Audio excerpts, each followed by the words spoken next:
Don't be scared. Trust in yourself. Trust in yourself and just go for it because no one's going to go for it for you. Hello, I'm Tammy Honaman, a maker, digital content creator, someone who works in many different mediums with a true passion for helping others find their creative spark. I also really love to connect others who have something to share with those who want to learn. Welcome to Heart and Hands of a Maker, the creative journey. If you found us, chances are you're on a quest for creative inspiration. Maybe you're feeling stuck in an artistic rut, dreaming of turning your passion into a flourishing business, or maybe you're hoping to see your work in print or grow your online presence. Well, my friend, wherever you are on your creative journey, you're in the right place. Today we're talking with Allie Perry, a goldsmith who's been creating jewelry since high school and has quite a history in between then and now. We'll be discussing her creative journey, explore her business evolution, and hear what she has coming up next. It's time to grab your favorite beverage, settle into your creative space, and meet Allie. Allie, welcome to the show. Thanks, Tammy. Thank you so much for having me. I love connecting with other makers. I think this is going to be super fun. Well, we're so glad to have you. And Allie, I've really enjoyed getting to know you virtually, and it's really wonderful to have this more face-to-face time and to share you with the audience. I know they're going to love hearing all about you and all that you have going on and really learn about how you got to where we are now. So please, fill us in. Okay, so I worked in a jewelry store for a long time, and customers always say, "Oh, how'd you get started? Did your dad do this? Does your husband do that? Are they jewelers?" And I would say, "Nope, I did it all by myself because I was a lazy high school student." And everybody cocks their head and says, "What?" And then I go on to explain I wasn't really a lazy high school student. I had all of my sort of academic career leading up through high school. I was taking honors classes and AP classes, and I always had a really full course load. So by the time I got to senior year, I had major senioritis in high school. I didn't want to do all that. I didn't want to lug around 100 pounds of books every day and do 5 hours of homework. So I filled my course after I had to take AP English. That was my last requirement to graduate. And then I filled my course load with yearbook, photography, choir, jewelry, just any easy A blow off class that every high school senior would love. And I took the jewelry class at the recommendation of one of my oldest friends. We've known each other since we were 5. And she had taken it and said, "You want an easy A? This is it. Plus, I really think you'll enjoy it." And I did. I loved it. Anybody who does metal work know that like in the first couple of hours, you're going to know if you have a knack for it or if it's something you're going to sort of stumble through. And I had a knack for it. So I loved doing it. But in high school, your guidance counselor doesn't say, "Go be a jeweler." They tell you to be a teacher or an accountant or all the like normal jobs that people have. So I planned to go major in writing because I figured writing, regardless of whatever path I go down, writing will be handy. And I got into my dream school and my parents broke my heart and said, "We can't afford it, but go to a local university for a couple of years, get the general stuff out of the way, and then you can transfer. So you don't graduate with $120,000 worth of student loans, but you still get to go where you want to go." So I said, okay, went to the local university against my will, kicking and screaming. And at the end of my first semester, I was looking at the course book to see what courses I could take that the credits would transfer, because I didn't want to take credits that were just going to be wasted and sort of hang out in the ether after. And I saw jewelry. You could major in jewelry and specialize in jewelry and silversmithing. So immediately I declared my major. I hadn't officially declared writing, but I declared to be a studio art major with those specializations. And I stayed at that university. I hated it. I hated every second of it. It was not where I wanted to be. It wasn't like the environment I wanted to be in. But it gave me the degree that I wanted. And my husband, I met my husband there. So I think it all worked out the way it was supposed to. But it all kind of started as a fluke. It wasn't like I had this dream that I was going to be a jeweler someday. I kind of got tired of doing the work that I was doing and let myself be free a little bit and discovered jewelry on a whim. It seems like your path led you to where you needed to be. You just didn't want to trust in the process because everybody was giving you all their feedback. Yes. And when people would learn, "Oh, you're an art major," you get all the jokes. "What are you going to do when you graduate? Serve coffee?" Like nobody has the confidence in art majors to make a career out of their art or be successful in the field. So I very specifically had no minor. There was no fallback plan. I had watched my parents and their friends not do what they wanted to do. I have a sister who's 3 years older than I am. Her friends weren't doing what they wanted to do. They were kind of just trudging along and doing the things that were expected. And they very quickly fell back on any easy plan. So I made sure not to have an easy fallback plan. It was go big or go home. I was going to be successful in jewelry, or I don't know what. There wasn't really an or for me. I just wanted to make it happen. You're very driven. Like, clearly you had a plan and you wanted to make sure that plan was all that you were going to be doing. You found it. You found it, and that was going to be it. Yeah. And it wasn't always laid out for me. Like, if you want to go be a teacher, you have to do certain things, get certain accreditations or certifications. In the jewelry program at the university I went to, there was no internship. There was no sort of outreach to the community. So I had to make one. I asked them if I could make my own internship, and they said yes. And I asked them if they could give me 6 credits instead of 3, and convinced them that was a brilliant idea. So they did. And then I called, this was back when we still had phone books. I cold called every jeweler, manufacturer, repair person, everybody who had anything to do with jewelry in the whole state of Connecticut, and found one place that was willing to take on an intern. And luckily for me, they were 5 minutes away. They asked me if it needed to be a paid internship to count for credit. And I said, oh, yes, which it didn't. I was the one who made the internship. So I managed to get a job out of it, like a paid internship that qualified for college credit. And then they hired me when I graduated. So it sort of began a little bit of a tumultuous path because they ended up going bankrupt. I worked for several companies over the course of my career that went bankrupt. I've worked for huge places. I've worked for tiny little places. I didn't always get to do what I wanted. I've left jobs, like permanently gave my notice and left jobs crying because I loved the job, but I knew it wasn't going to take me where I wanted to go. So I had to move on and do other jobs, learn new skills. I was never afraid to try something that I didn't know how to do. When that first company, the company that hired me, they did mass production. They actually went under because a very large corporation stole their designs, and they just fought them in court until the small company had no more money. Not a great experience, but a super important business lesson as a creative. I watched them battle. During that time, they tried to teach me what they could, but they never taught me how to do repair. I didn't know how. So when that job closed, when that ended and I had to move on, I found a repair job. There aren't many opportunities for goldsmiths generally. Like when you check the classifieds or look online, it's a tough field to get into if you don't already know someone. So I found a repair job, and I can just convince them that I was going to be great at it, that I was going to be easy to teach. I was going to be the best employee they ever had. And they hired me, and I learned how to do repair that way. So I sort of had to be willing to go where the wind blew me and learn on the fly, which I do better under pressure anyway. So I think it wasn't a straight path. It wasn't a path I wouldn't have designed it that way for myself, but it got me here.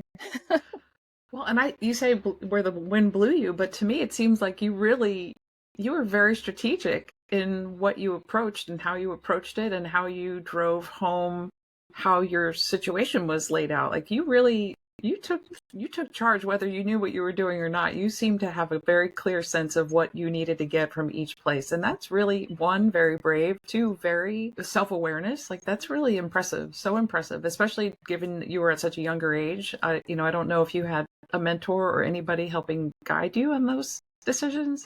I didn't. I was blessed from a very young age to not put a tremendous amount of weight on other people's opinions or thoughts on what I should do.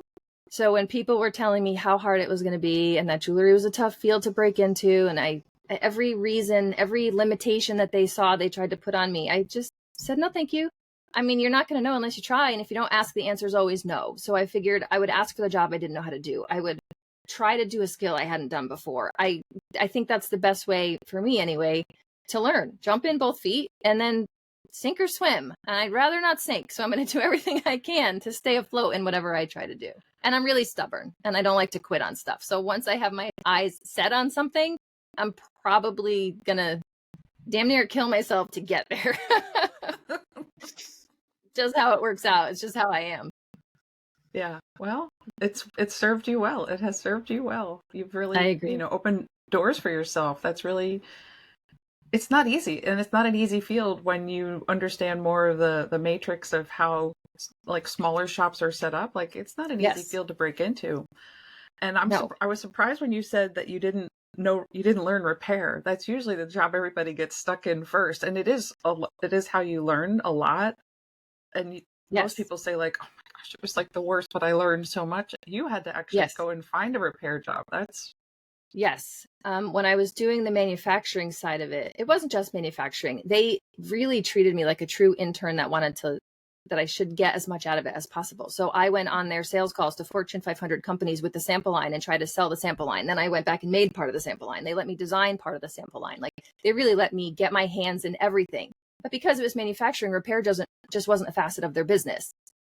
Then I started in the repair job. That repair job was my favorite job ever. It was one of those jobs where you got there when you wanted and you took as long of a lunch as you needed. As long as you got the work done, they were happy. But it was also piecemeal. So like in winter, I just had all the money I needed. And then in summer, it's like you're eating ramen and not leaving the house because you can't afford to do anything. So then I moved on to a different repair job. And this was for a huge company, a massive company who decided they wanted a repair department for all of their national department stores. And that job was just soul sucking and miserable. But I got my hands on so many pieces of jewelry in such a short period of time that it's exactly what you said. I didn't like it. I hated it.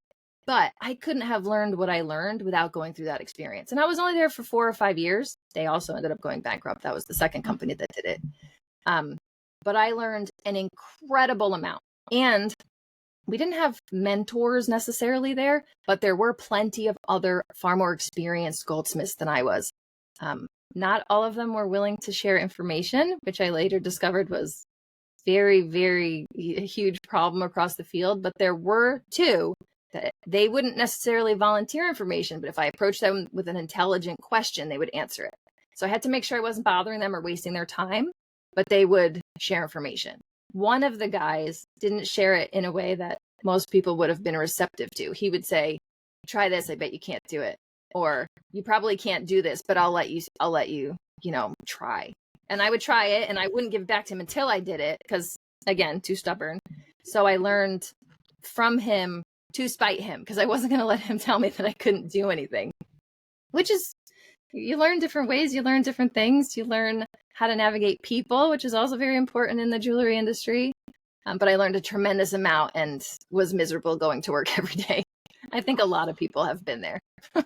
It seems like a part of life, especially when you're younger and you haven't really figured out what you're doing. You're willing to suffer through it and hope that there's something on the other end. And then you have to hope that you are brave enough when you realize there's nothing really more, it's okay to leave. And that can get difficult for people because you get comfortable. You're like, fine, it's horrible, but I could leave at 5 o'clock. I can get home, have a life after. So yes, again, a lot of good self-awareness on your part to know like, okay, no, this is it. That job was a 4-day-a-week job. So I had a 3-day weekend every weekend. It was all of the hours that I should have been working, but condensed into 4 days.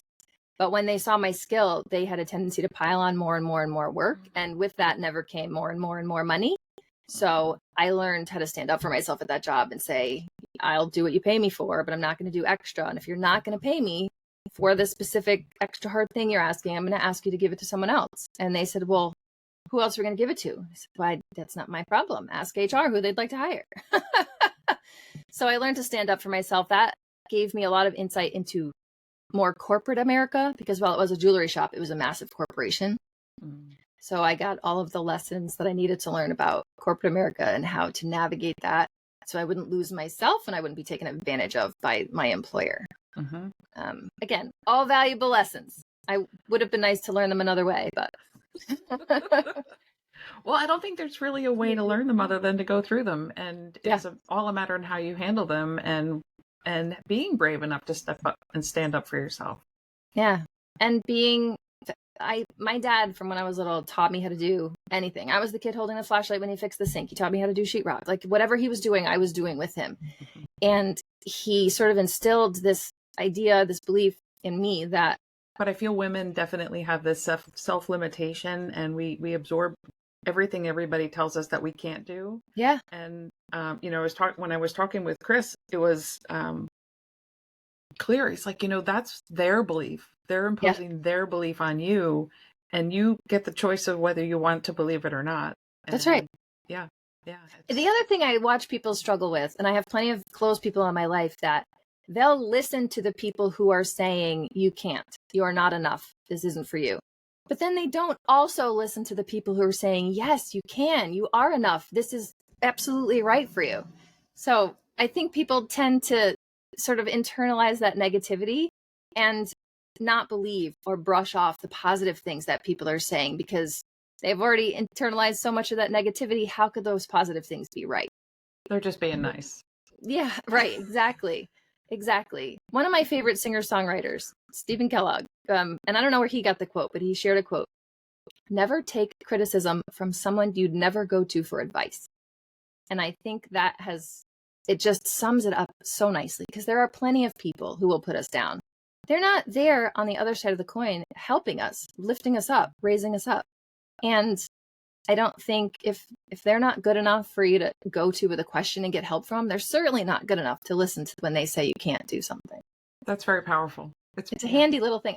I have a million little notes and signs and stuff hanging in my studio. I'm looking for one. Like this was from one of my stone vendors. It says Allie Perry is badass. Anytime there's a little reminder like that, and maybe some days I won't feel like I'm having a great day, that's there. The little quotes are around. I have something over my bench that says, make it nice or make it twice. But there are plenty of days, no matter how confident you are, no matter how self-assured you are, that it's not going right. You think, what am I doing today? What am I doing here? How did I get to where I am in this second? And it's helpful to look up and see those things and remind myself, you know what? I am a badass. I can do it right, so I won't have to make it twice. I can do all of these things and just sort of wipe away the little gremlin, the little shop goblin that pops up and says, no, you shouldn't do this today. Squash them. That's right. That's right. Like It's like whack-a-mole at the amusement park. You gotta hit them when they pop up. You gotta hit them back down so we can keep going. It was not invited. Go away. That's right. No whammies. No whammies here. Oh my God. Oh my gosh, you've got all the phrases. I love it.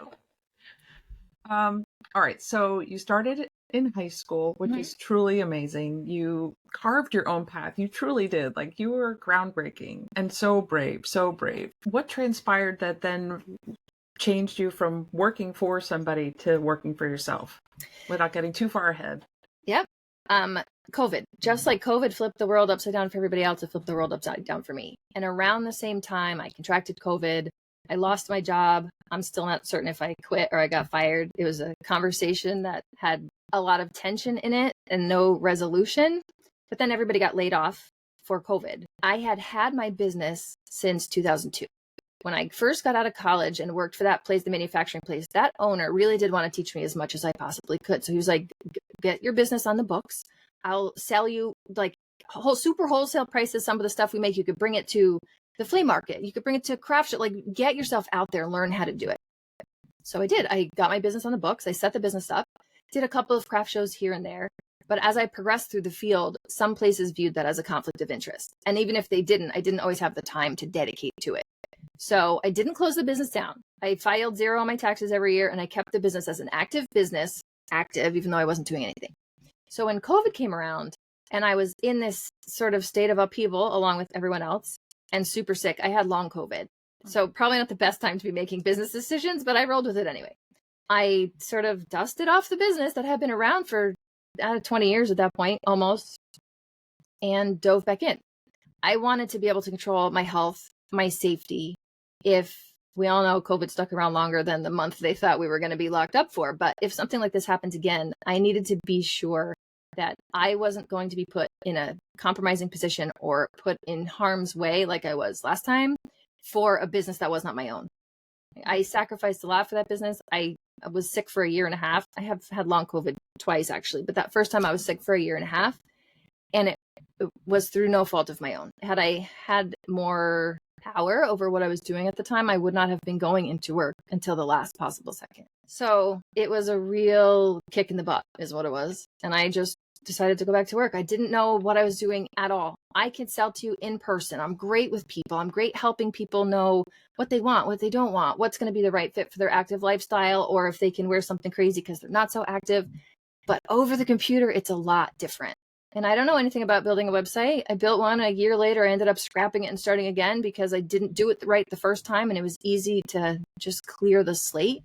So I made a lot of wrong decisions. I screwed up a bunch of stuff and I learned from those decisions. I moved on and made better decisions next time. But it put me in a place of more control. I can control whether I want to see people in public, if there's something going around and I'm worried about getting sick. I can control how much work I need to produce, how I sell it, how I market it. It's a lot. I don't think most people understand when you say, oh, I make jewelry for a living and I sell it. They forget that you're also writing the emails, you're doing the marketing, you're doing podcasts, you're reaching out to customers, you're the shipping department, the packing department, you're all the departments. So it's a tremendous amount of split focus for a long time while you're getting everything up and running. But it's my split focus. And if I make a wrong choice, it's my wrong choice to stand by and then correct. I don't have to sort of listen to what someone else is telling me to do, especially if I don't agree with it or I don't think it's the right approach. Some days I sit when I'm underwater and I have a bunch of stuff over my head and think, wow, it was so easy to earn money at a job, much easier than it is making money for a business. They're two completely separate beasts. And sometimes it's nice to just get up and know what you're going to do all day. Go jump on the hamster wheel and grind away. But those thoughts don't stay long. They very quickly dissipate because I don't want to be on the hamster wheel again. I don't want to be in the rat race again.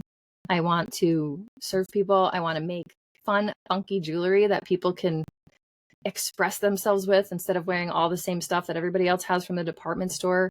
And those reasons keep me going. They make it okay that I'm up at 1 o'clock in the morning writing ebooks or finishing, like spending 3 weeks straight for 12-hour days making crazy intricate presents that people need to deliver for Christmas. Like, it has its ups and downs, but so do roller coasters, and I happen to like roller coasters. And you navigate them well, clearly. So far. Yeah. I'm also generally pretty optimistic. So if something falls down, you just get up again. I'm not going to let it knock me down. I try to see the bright side even in failures. There's always a bright side, even in a failure. So you just have to be willing to look for it and see it. It's good advice.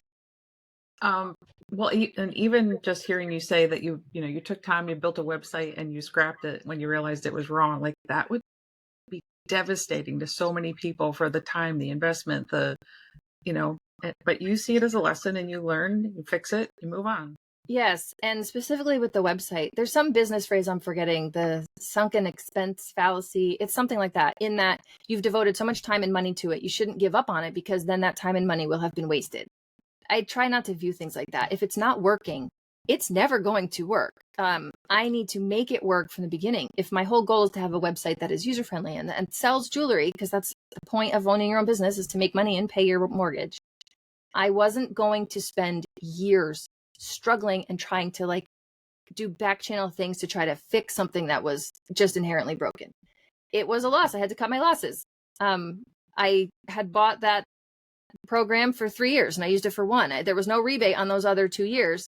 But what I saved in making a new website, getting it done right from the start, getting it done correctly from the start, what I gained far eclipsed those 2 years of sort of wasted dues. So I'd rather take a hit, take a loss in the short term than struggle with something for so much longer than I need to, just because it's what I'm sort of married to at the moment. Mm-hmm. Mm-hmm. Well, again, your bravery serves you well. So far. There's always tomorrow. We don't know where the path is going to go. It's tended to be a little bit serpentine so far. But I think that's also important. I think that's one of the most important things that I've learned, is that you need to be flexible, nimble, willing to make changes, because there's so much out of our control. What could you offer on that? Like, that's just it's a hard thing to navigate. It's a very uncomfortable place unless you're inherently equipped to be flexible. Yes. Many people they're not raised that way. They're right. not wired that way. Right. Right. It can be tricky. A lot of my jewelry is nature inspired. I've been a scuba diver for as long as I've been a jeweler. So decades of being a scuba diver. When you're underwater, the ocean is constantly moving. Corals and things move. If they don't move, that's when they snap. Trees are the same way. Trees blow with the wind. Those that can't bend with the wind and move with the flow break.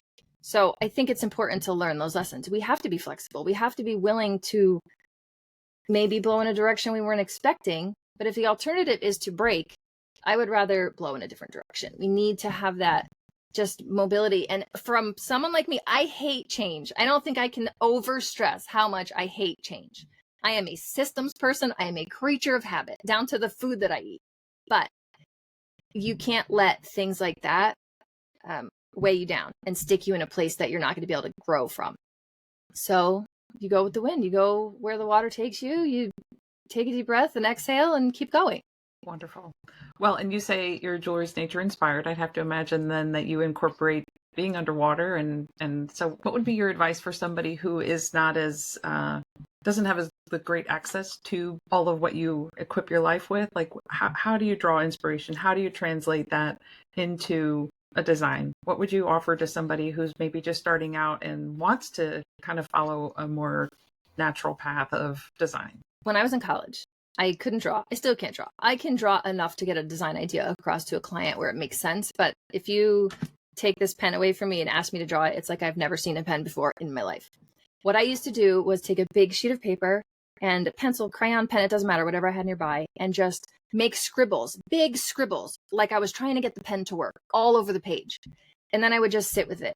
And when you do that, you begin to see shapes. You begin to see negative space in a different way.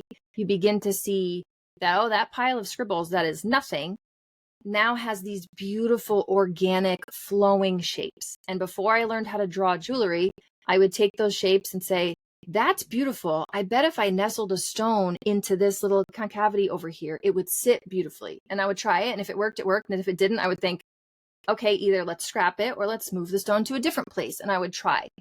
But inspiration is everywhere. I have a tattoo on my finger. It's a spiral. The reason I got this specific spiral is in Tibetan culture, the spiral means seed of the universe, origin of the universe. And I think I look at it every day.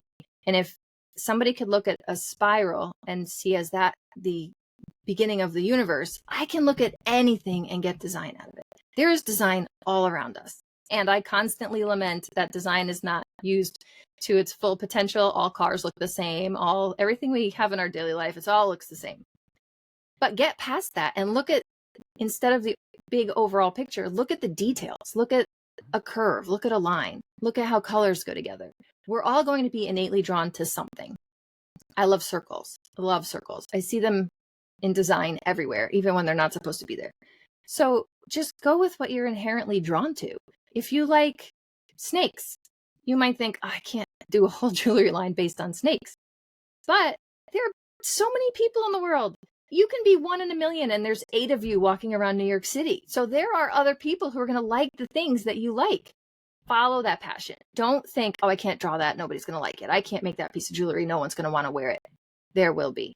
There's a lid for every pot. Someone out there is going to like the thing that you are doing. They're going to be drawn to the fact that you're doing what you love.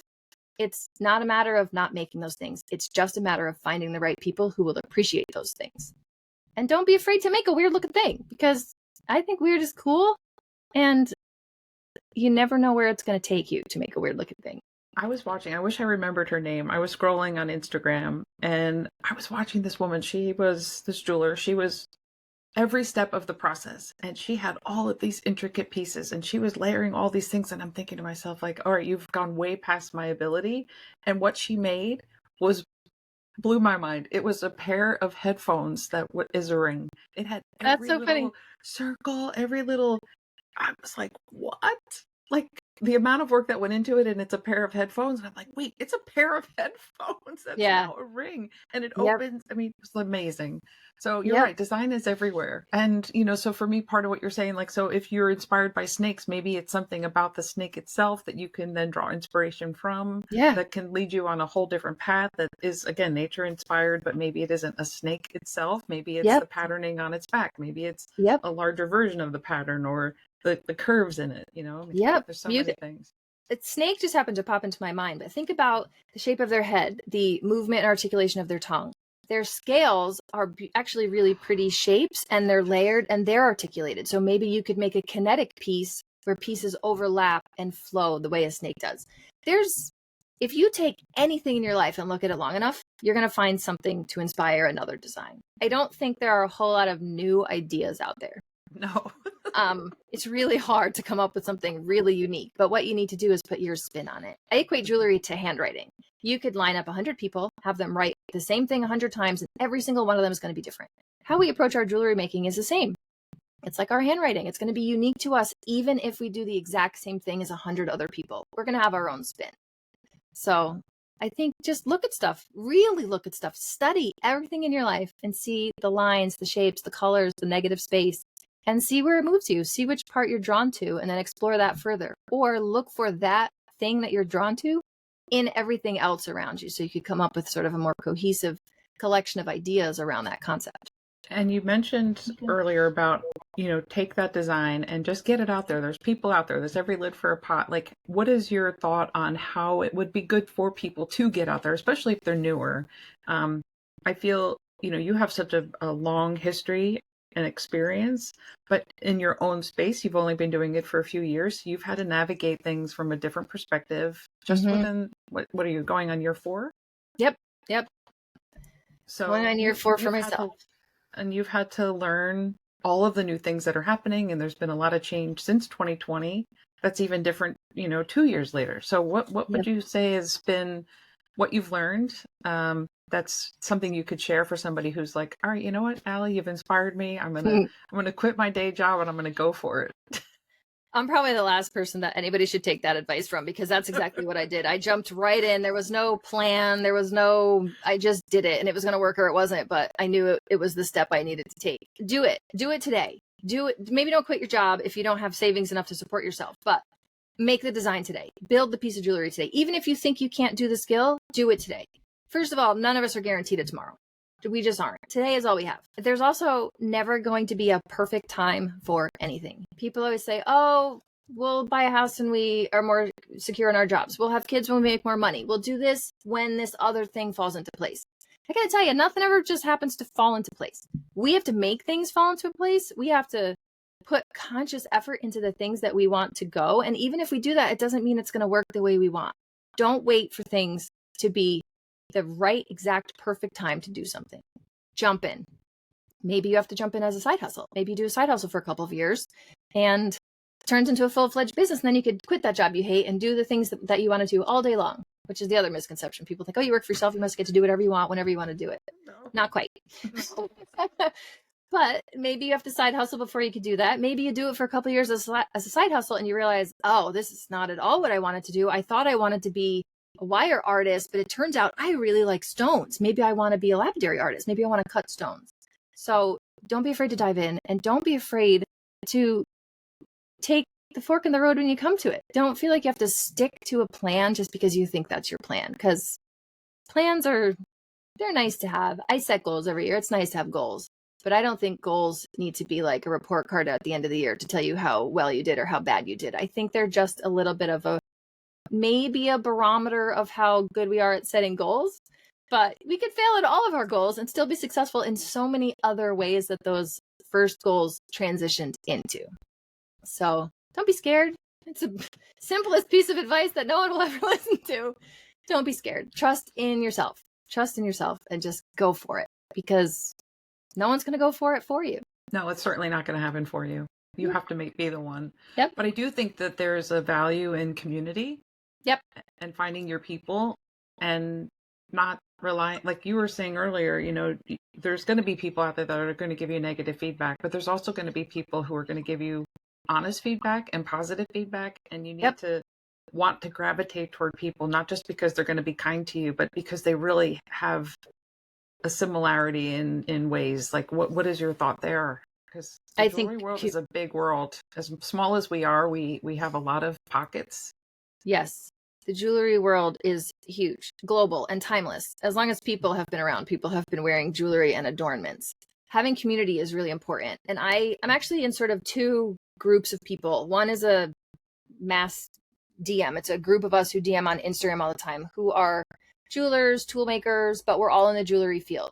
So when I need a specific question answered, or I have something like, hey, I'm looking for XYZ finding and I just can't find it, that group is there to be like, hey, this catalog has it. It's called this. Google this. Look for this company.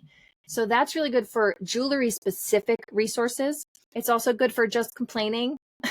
We try not to complain a whole lot, but we all have to complain sometime. And it's actually really helpful to be able to complain to somebody who truly understands what you're talking about. They can be truly empathetic instead of like, I can talk to my husband about something and he'll listen and he'll always listen, but he can't always understand what it's like for me to be like, oh, I tried to solder the shank and it just wouldn't attach to the base plate for the bezel. We've been together for 25 years. Now he knows what all those things are. But in the beginning, he'd be like, oh, that's terrible. Like he just wouldn't have the understanding to really fully understand what I was going through.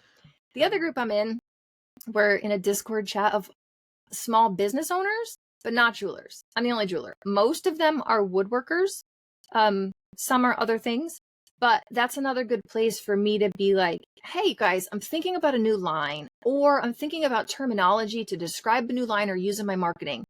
What would you look for? If this is the thing, let's say I have this pen and you want to buy this pen, how are you going to search for it? Because I'm going to say, I want 18 karat gold gents bands.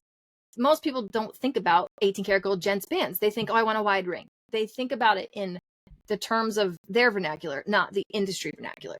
So it's really helpful for me to be able to reach out and be like, how do you guys see this from outside of the jewelry world? And sometimes they come back with answers that are like so glaringly obvious that I should have seen them. And sometimes they come back with just insight that I wouldn't have gotten any other way. Because I've been in the industry for 25 years, I am so used to seeing it from the industry side. I forget what it's like to be on the customer side of things. It's really helpful to be able to have people look at your business from the outside in. When you're in groups like that, you have to be willing to ask questions and take the answers. People ask me questions all the time, and I always warn people, don't ask me anything you don't want an honest answer to. I'm not going to be mean about it, but I'm not going to sugarcoat things either, because I don't think it's helpful to our friends or the people we love in our life to tell them what they want to hear. I'm going to give you my opinion. I'm going to give you my honest opinion, and it's not personal. And if you don't want to listen to me, fine. That's your choice to make.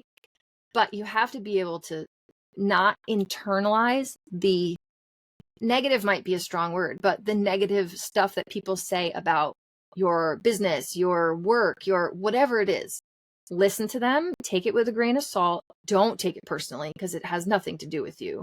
And if you agree with any of it, move forward with it, fix those mistakes. And if you don't agree with it, thank them for their opinion and move on.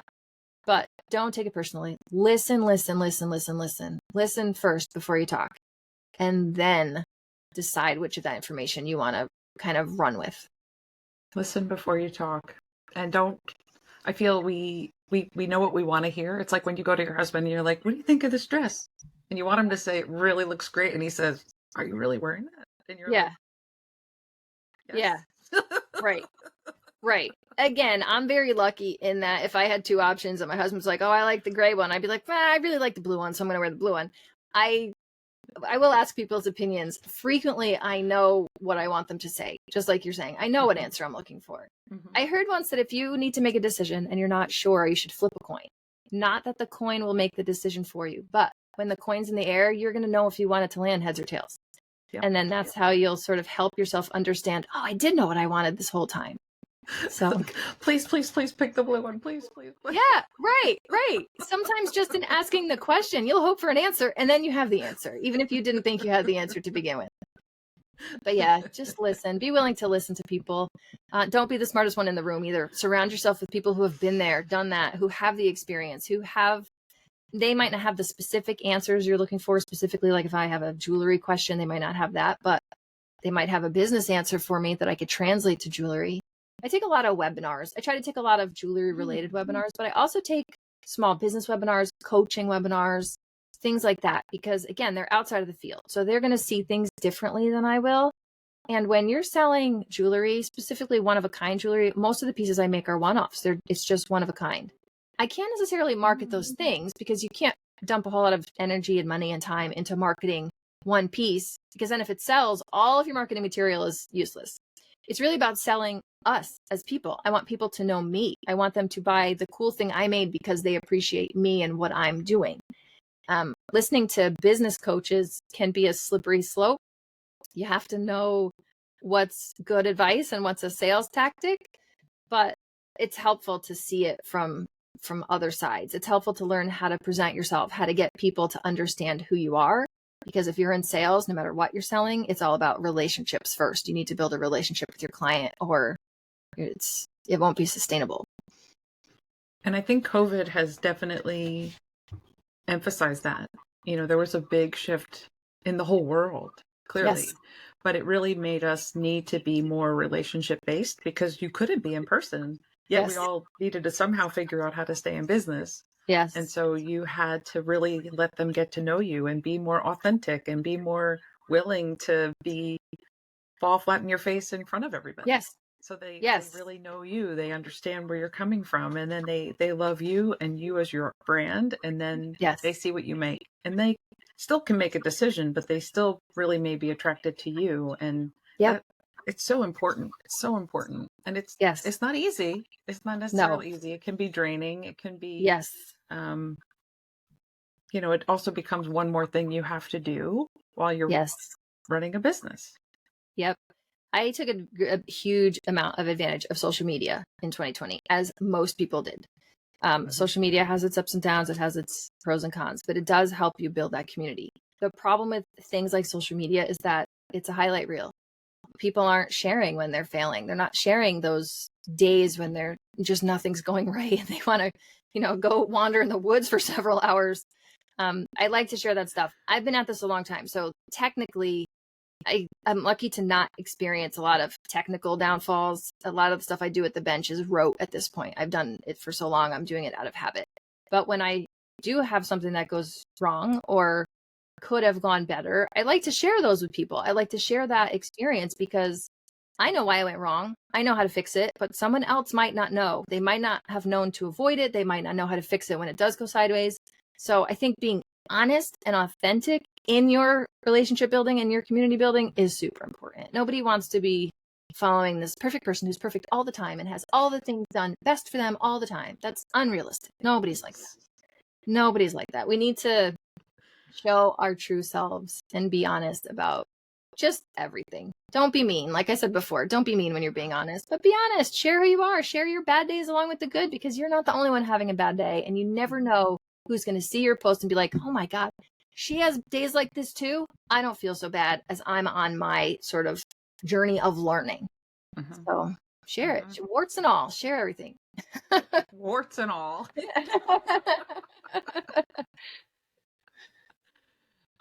Okay. And so staying on the same path for anybody who might be starting, are there any roadblocks that you experienced and overcame when you were kind of coming back in and making that decision and 4 years ago? Like what kind of was in your way that you had to navigate? I didn't know how to do bookkeeping. I didn't know how to do the business side of the business. That's a huge roadblock when you're trying to run a business. It's very different to sit down and make jewelry every day. Learning how to photograph it. Jewelry is notoriously difficult to photograph. So knowing how to photograph it, how to market it, how to write a good email. Like we write emails to our friends. You should keep your authentic voice in your emails to your clients, but you also have to be informative. You have to make sure it's clear what you're selling and why. Learning those things was difficult. So that was a roadblock. Budget was a big roadblock for me when I started. Like I said, I just jumped into it. I didn't save up this grand amount of money and have a plan. I did not want to borrow a bunch of money either, especially in the pandemic. Nobody knew anything that was going to happen. I didn't want to just immediately dive into debt.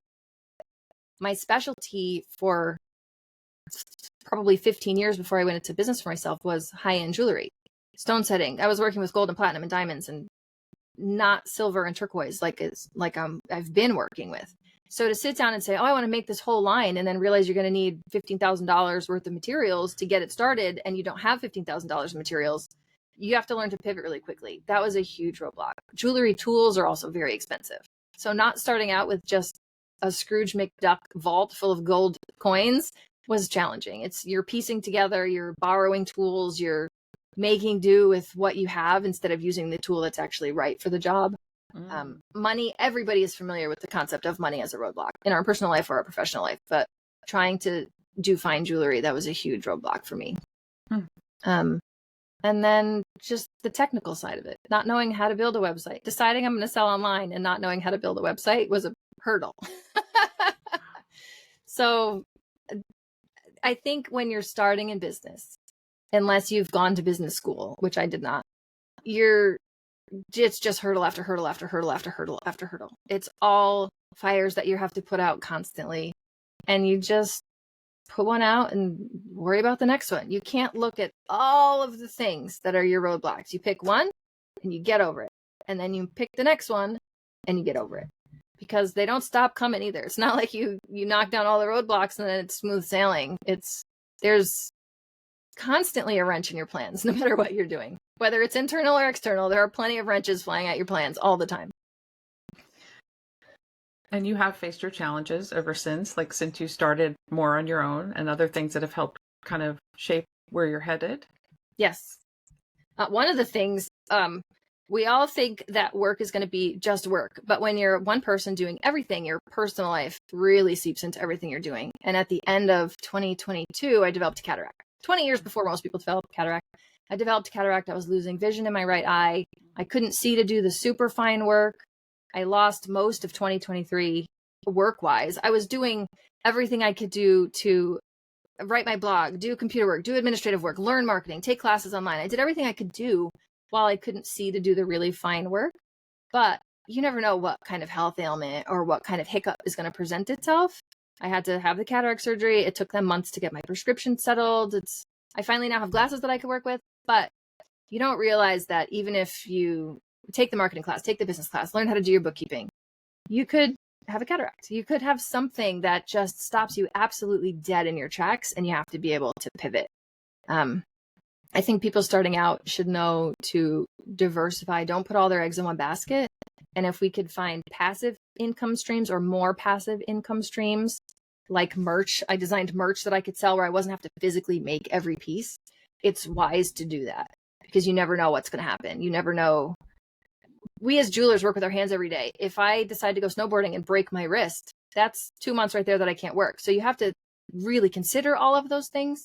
Sometimes I do stupid stuff anyway, and so far I've been okay, knock on wood, but like you have to make those decisions knowing that whatever happens in your personal life, it's not like you can just take a couple sick days and get paid for them. It's generally not how it works when you work for yourself. The business comes to a grinding halt when you're the one pushing all of the gears all the time. So yeah, not being able to see it was a huge roadblock, but I'm back now. I could see now. That's kind of a big thing. Yeah. Not minor. No, not minor. But things like that pop up. You have to either laugh at them or cry about them. And I choose to laugh about them because there are plenty of people in the world who have it better off than I do. But there are also plenty of people who have it worse off than I do. So I just try to be thankful and happy for what I have. I'm glad it wasn't worse. I'm glad they were able to correct it.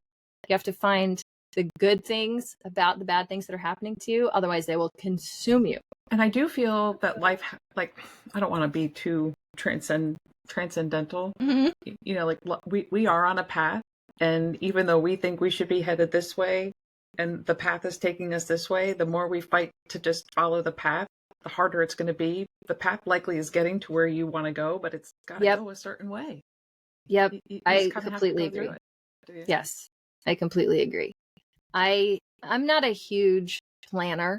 I like to set goals, but my goals are generally vague. I want to increase this skill, not I want to do this exact thing by this exact date. I don't set SMART goals usually. I have vague ideas of where I want to go. But I do agree with you that we are going to end up where we're supposed to end up, whether we take the right or the left, whether we go into business for ourselves or don't. Eventually, we're going to end up where we need to be. And I learned that lesson when I ended up at the college I didn't go to and found the degree that formed my career. I found the man I was going to marry. I went to a place I didn't want to go to and came out with more than I ever could have expected. So you just have to be willing to sort of go where the road takes you, even if you don't understand why. And be brave. Yes. And just trust. Yes. And be ready to make a change if it doesn't feel right, you know? Yes. Or a lot of people think, okay, I'm doing this and I'm finding success with it, but I'm miserable. To me, that's not really success. We need to have, if not some sort of work-life balance, we need to at least be doing work that fulfills us. We can't be miserable going to work. I did that for years. I was miserable going to work and I got technical proficiency out of it, but no joy. No, I never wanted to go into work. So if you're doing something and it's making you miserable, please stop. Don't let it continue to make you miserable. And I'm very lucky in that, like, my health insurance has come from my husband's job. I have all those things that have allowed me to be brave in my own way and take these leaps because I didn't have to worry about paying for my own health insurance, things like that. Things like that are huge. And they're obviously very important to consider. But even if it takes you a couple years to make the jump, make the jump. Yeah, try not to stay miserable because life's Yeah. way too short. Way too short. Way too short. And you never know what's going to happen tomorrow. So take advantage of today. I can't say it enough. I sound like a broken record when I say it, but I say it to people all the time. You could get hit by a bus crossing the street tomorrow. Like, I say it all the time. I'm like, that's not even funny. It's really true. it is true. There's It so much is out of true. our control. Yes. And look how crazy the world is now. Like, who would have thought the pandemic would have been what it was or done what it did to so many people globally? So seize the day. Got to do it. Seize the day. Mm-hmm. Even if it's only, I would say, even if it's only for 30 minutes, do something Yes. every day that you enjoy. Drawing, Yes. coloring, a puzzle, just Yep. something. Yep. And I agree. if tuning into watching a television program is really what's going to help release you from your day, then that's okay too. Like, just Yep. some people say like, oh, I never watch TV. I don't even have cable. It's like, well, that's their choice. Just because Right. you do and you like to watch TV, it's okay. It's okay. Right. Don't feel bad about yourself because it's somebody else doesn't do it. That's right. Right. The pandemic taught me to enjoy just garbage television. Trash TV I never would have watched before. We never watched it before. And then the pandemic rolled around and we were all stuck at home. We had all consumed all the content we were normally consuming, and then we had to move on to whatever was next. So there's no better way. Sometimes there's no better way at the end of the day than turning on some crazy matchmaking show or some crazy whatever, and turning your brain off for 30 minutes or an hour. Just be entertained. You don't have to solve anything. You don't have to put out any fires. You don't have to solve anything that you're dealing with. Just watch it unfold. And if it's not something you relate to, be thankful you're in a place where you don't have to relate to those things. Like, right. But turn your brain off sometimes. We can't be on all the time. That's how we all get burned out. Yes. Well, and so with that, you have this thriving business. You are doing all of the things to sustain your business. You are very competent in your jewelry skills. Thank you. What's next? You don't sit still. You don't stay complacent. So what's next? What's next for Allie? Next, I'm slowly transitioning the business itself back into fine jewelry. So I'll be working more with gold and diamonds and higher end one-of-a-kind pieces. I also, for a few semesters, taught the Intro to Metalsmithing course at the local university. And while not every student is there to learn, some are just there to get a grade, there are those who really loved it. And I really enjoyed teaching those students.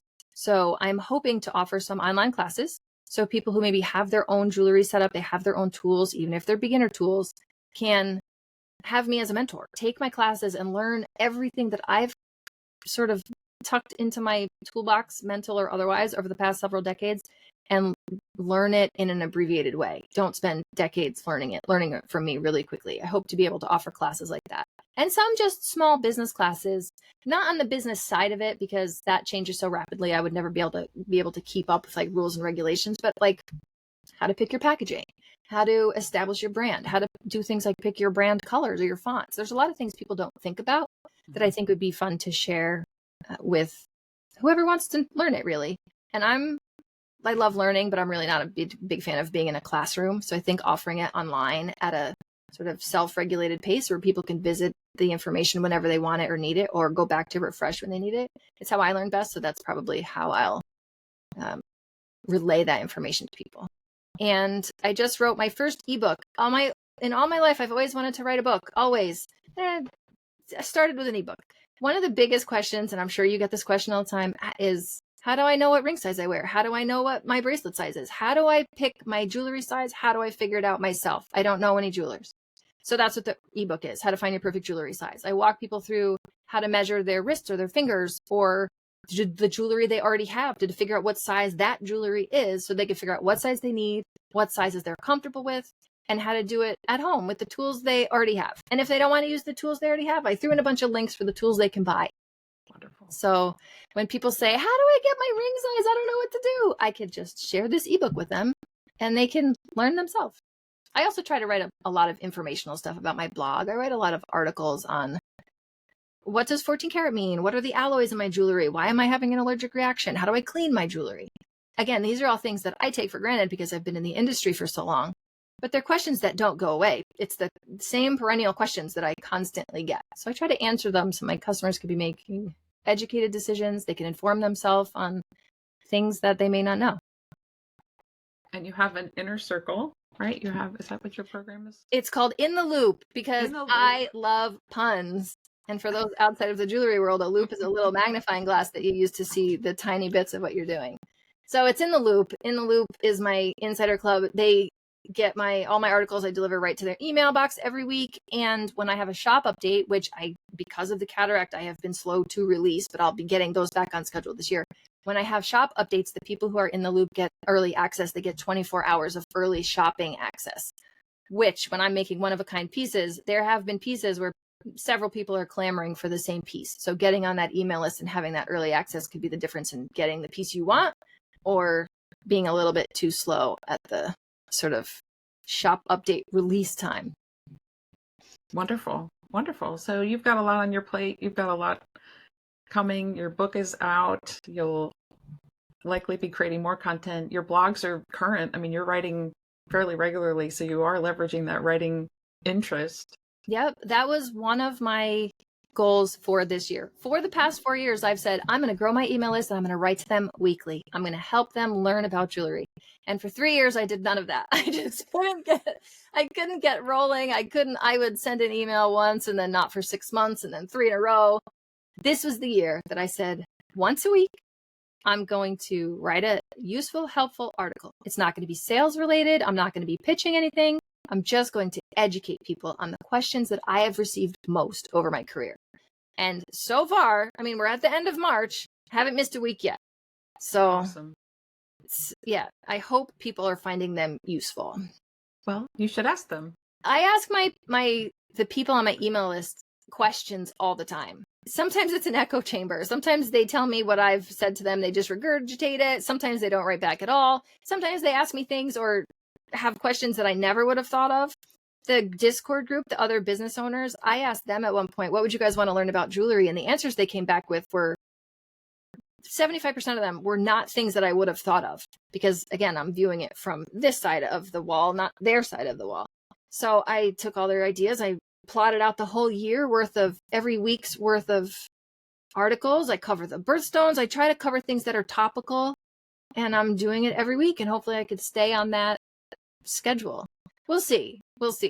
I'm really good at starting projects. Finishing projects is a different beast for me. So we'll see if I make it till the end of December. Well, but you also may find that goal was more than what your people need. So you can adjust the goal. Yeah. I get a lot of emails. Wow, I didn't know that. I had no idea. Those are a lot of the responses that I get from people. So I think even if I only have a handful of people who are like, wow, I had no idea. I'm so glad to finally know this. It's good enough for me. Plus, as a blog, it's going to be there forever. So as people have those questions, they'll be able to use it as a resource. Yep. And you can continue to reuse them. Yeah. Yes. Especially things like there are things in the jewelry industry that change all the time. So rose gold is one of them, comes in and out of popularity. But people don't understand that there's no such thing as rose gold. It's yellow gold that's been alloyed to look pink. So I can go with the trends, help people understand what the trends are.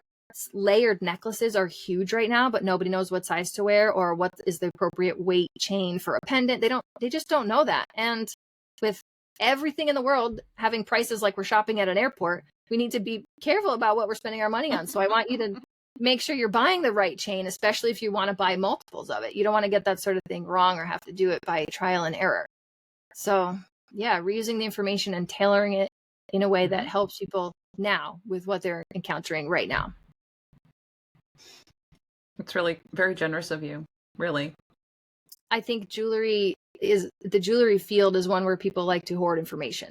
And I don't think the field itself will grow if we don't, those of us who have found success, if we don't help the people behind us. You can't climb the ladder of success and then pull it up behind you. You need to help the people who are coming along, share the information. I have been in this jewelry industry for 25 years. I can count on one hand the number of jewelers who are willing to help me with information, who didn't hold all their secrets close to their chest. I think that should change. And if I don't change it, who will? So I'm going to try to share the information that I can on social media with other makers, other goldsmiths, other jewelers to see if they can learn from my skills. I'm going to share the business aspect of it with other small business owners. I'm going to share just what jewelry it is and how it works and why We have stamps on the inside and what the stamps mean, things like that, to people who like jewelry but don't necessarily know what they're buying. I think the more we know and the more we work together to share that information, the more we will all be together. I agree with you 100%. If you guys want to sign up to be in the loop, do it. The best way to do that is to get the ebook, because then you get the ebook and you get access to all of my articles. And come see me on social media. I hang out on Instagram and TikTok a lot. I haven't done lives in a while, but I love interacting with people and I love answering people's questions. So come find me. Love to chat. Wonderful. Wonderful. Thank you for joining us, Allie. And thank you to all of you for tuning in.